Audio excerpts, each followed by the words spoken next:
ప్రభుత్వం ఎట్టి పరిస్థితుల్లో కూడా కాంప్రమైజ్ కాలేదు. అది రాష్ట్ర ప్రజలందరికీ కూడా తెలుసు. నిజానికి ఆ సంస్కృతి బీఆర్ఎస్కి ఉంది కాబట్టే మరి దాదాపుగా 4 సార్లు ఒక మైనర్ బాలిక అత్యాచారానికి గురైంది. మరి ఆ మైనర్ బాలికను అత్యాచారం చేసిన వ్యక్తి సాక్షాత్తు కేంద్ర హోంశాఖ సహాయ మంత్రి తనయుడు బండి భగీరథ్ కావడం, మరి ఆ విషయంలో పోలీసులు, తెలంగాణ పోలీసులు హోంశాఖ మంత్రి రేవంత్ రెడ్డి గారి ఆదేశాల మేరకు ఆ కేసును మొదటి రోజు నుంచే నీరుగార్చే ప్రయత్నం చేసి బండి భగీరథ్ను జైలుకు కూడా పోకుండా చాలా చిన్న చిన్న సెక్షన్లు పెట్టి పేట్ బషీరాబాద్లో కేసు బుక్ చేసినప్పుడు, అదేవిధంగా బాధితురాలిని నిందితురాలిగా ముద్ర వేసి ఆ అమ్మాయిని ఈ సభ్య సమాజం నుంచి వేరు చేసే ప్రయత్నం చేసి కరీంనగర్ 2 టౌన్ పోలీస్ స్టేషన్లో బాధితురాలి మీదనే అక్రమంగా హనీ ట్రాప్ అనే కోణం తీసుకొచ్చి ఆమె మీద దుర్మార్గంగా ఎఫ్ఐఆర్ చేసినప్పుడు ముందరుండి ఎదురొడ్డి నిలబడ్డది భారత రాష్ట్ర సమితి మాత్రమే. కాంగ్రెస్ పార్టీ, భారతీయ జనతా పార్టీ ఈ రెండు కూడా మౌనం వహించిన తప్ప ఏనాడు కూడా ఈ అమ్మాయికి న్యాయం జరగాలని రోడ్డు మీదకి రాలేదు.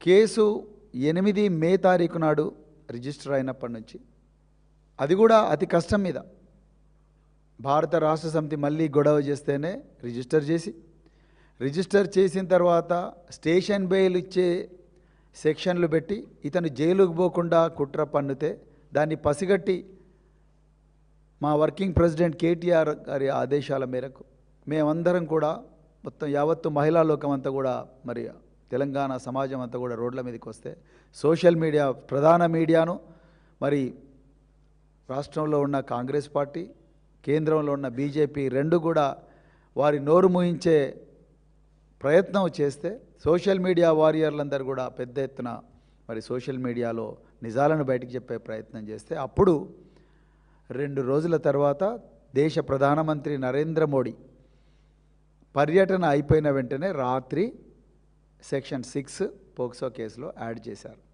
ఇంత పోరాటం చేయాల్సి వచ్చింది. దాని తర్వాత కూడా సాక్షాత్తు ముఖ్యమంత్రి, హోంమంత్రి అయిన రేవంత్ రెడ్డి గారే నా చేతిలో ఏం లేదు, నాకేం తెలియదు అని చెప్పి నిందితుడి తండ్రిని బహిరంగంగా ప్రజలందరూ చూస్తుండగానే దయచేసి నీ కొడుకును మాకు సరెండర్ చెయ్యి అని చెప్పి అడగడం అనేది కూడా తెలంగాణ రాష్ట్ర ప్రజలందరూ కూడా చూశారు.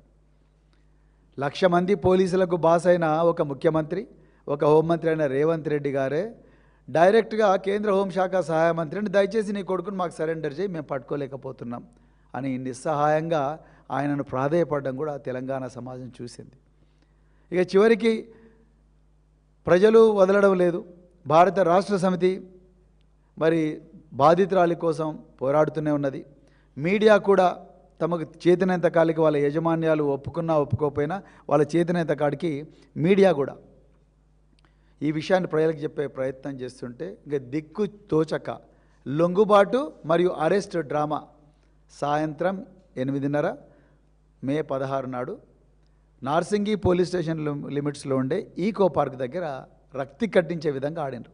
ఒకవైపు ముఖ్యమంత్రి ఏమో మేము బండి భగీరథ్ని అరెస్ట్ చేసినామంటారు, మరోవైపు భగీరథ్ తండ్రి అయిన బండి సంజయ్ గారేమో నా కొడుకుని నేను లొంగిపోయేలా చూసినా అంటాడు. చివరికి ఏదైతేనే ఈయన పేట్ బషీరాబాద్ పోలీస్ స్టేషన్లో పోయి ఆయన 2 లాయర్ల సమక్షంలో ఆయన లొంగిపోయిన, ఆయన చుట్టూ ఎవ్వరు కూడా పోలీస్ ఆఫీసర్ లేరు. మే 16 నుండి జూన్ 19 వరకు బండి భగీరథ్ గారు చెర్లపల్లి జైల్లో ఉన్నారు. ఆయన మేడ్చల్ మల్కాజ్గిరి సెషన్స్ కోర్టులో, Medchal Malkajgiri honourable session judge cum first additional district judge Medchal Malkajgiri డిస్ట్రిక్ట్లో ఉండే కోర్టులో తను 3 సార్లు బెయిల్కి అప్లై చేసుకున్నాడు. 3 సార్లు కూడా బెయిల్ రిజెక్ట్ అయింది. ఈ మధ్య కాలంలో బాధితురాలి వాంగ్మూలం, అదేవిధంగా బాధితురాలి యొక్క తల్లి వాంగ్మూలం, బాధితురాలిని రకరకాల ప్రాంతాలకు తీసుకుపోయి ఎక్కడెక్కడ మరి ఈ నేరం జరిగింది, ఘోరం జరిగింది అన్న విషయాలు ఇవన్నీ కూడా మరి చేయడం అనేది పోలీసు వాళ్ళు చేశారు.